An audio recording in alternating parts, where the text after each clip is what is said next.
I first met Rob George when I was 14, I think, and Rob must have been 13 himself. One of the things that I can remember the most, I guess, is that he was just very full of life. Could never get the ball off him as a captain. Always, was always there. If you asked him to bowl, he'd always be the first one to put his hand up.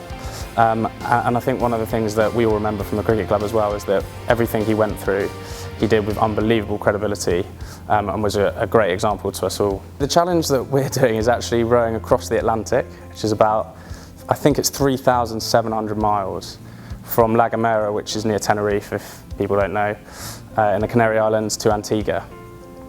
How long it will last is very difficult to say, but we hope no more than 40 days. Well, that's what we've budgeted for anyway.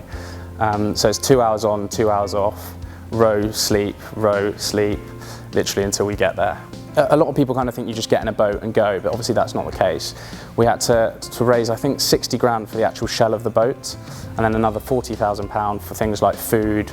We had endless amounts of courses that we had to pass, loose fittings on the boat, things like sat-nav, oars, etc, etc. So I guess that they say the hardest thing about rowing the Atlantic is actually getting your boat to the start line. I'm not sure I believe that, but that was the challenge at first, and then obviously the second part, for the second year, our campaign's been going for 2 years, is to try and raise as much money for the Rob George Foundation.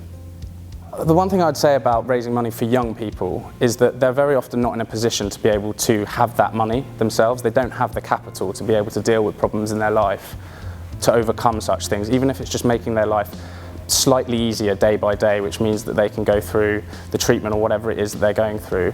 It's very difficult for young people to do that because they might be unemployed. The chances are that their illness is debilitating, which means that they therefore can't go into a job. So if it wasn't for other people raising money for them, then they'd be pretty stuck. And what Rob really wanted was to make a difference, one individual at a time. I started off as a party animal a couple of years ago, but then what happened to Rob really inspired me to do something and raise money for the Rob George Foundation. If I could encourage anyone else to do something half as crazy as me, then I know that it'd mean a lot to Lorraine and Pip.